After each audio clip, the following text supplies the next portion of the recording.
Today 2K have dropped the new endgame LeBron and MJ packs, and today I'm going to be showing you guys the best snipe filters you can use to either make lots of MT off sniping these new cards or pick up some of these cards for your new squad. For the first snipe filter you want to use is pretty much just max buyout 500 MT. Any card, no matter what it is, will pop that does pop up will be guaranteed profit if you snipe it. Even if it's just a gold card, you still will be making at least like maybe 1000 MT off of it. And cards like invincibles and endgames can obviously pop up. The chances of that aren't that great though, but I mean there are still heaps of cards you can get on this filter. For this next filter you want to make your color dark matter theme invincible, the maximum buyout 100,000 MT. And if you go, you get in any card that does pop up on this filter, any invincible is obviously going to be a really good card. But there are some cards you probably want to avoid, like Tim Duncan, J.R. Smith, Bill Russell.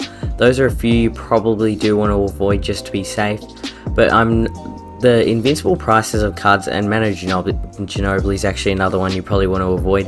The prices of the invincibles have actually increased a bit at the moment.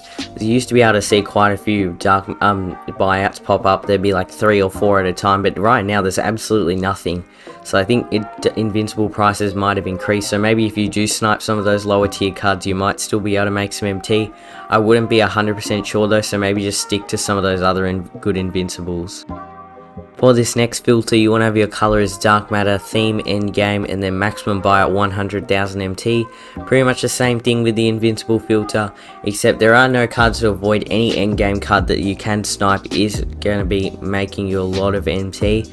Probably at least a couple 100,000 for most of them. I don't actually know how much each endgame is selling for at the moment. None of them are even close to a buy now as far as I'm concerned. I don't believe there should be any you should be avoiding. As you can see, the cheapest dark matter MyTEAM anniversary card is going for around 8,000 to 8,500 MT.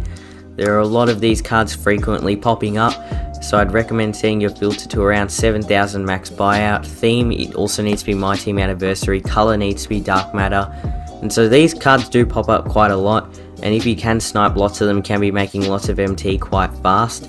It's quite very active filter, but you also do need these cards for a lock-in to get an endgame. So if you want to get that endgame card for cheap, then this is a great filter to use. I almost also forgot to mention, if you are trying to snipe the set and you don't want to snipe duplicates, set your exclude user owned cards to enabled, so then any cards you already do have won't pop up, so then at least you can snipe all the cards you want faster. As you can see, the cheapest dark matter cards right now in the game are around 8,000 MT. All of these have just been posted up in like the last minute.